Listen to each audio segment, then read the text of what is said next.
Shenja që Allahu dën ty është Allahu me të sprovue njëtën e dynjas me sprova të ndryshme. Allahu i sprovon të dashurit e tij. Kemi sprovë me vetën tonë, familjen tonë, pasurinë tonë, shkollën tonë, sprova me miqët, ka mund të jetë me smundje të ndryshme. Pse?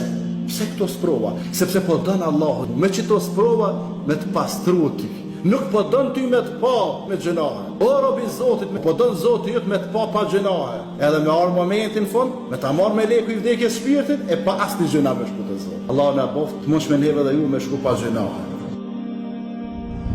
Shenja që Allahu dën ty është Allahu me të sprovue njëtën e dynjas me sprova të ndryshme. Allahu i sprovon të dashurit e tij. Kemi sprovë me vetën tonë, familjen tonë, pasurinë tonë, shkollën tonë, sprova me miqët, ka mund të jetë me smundje të ndryshme. Pse? Pse këto sprova? Sepse po dën Allahu me çito sprova me të pastruar ty. Nuk po dën ty me të pa me gjenahe. O robi Zotit, po dën Zoti jot me të pa gjenahe. Edhe me arë momentin fund, me ta marrë me leku i vdekjes shpirtit, e pa asnjë gjuna me shku të Zot. Allah na boft, të mos me neve dhe ju me shku pa gjenahe.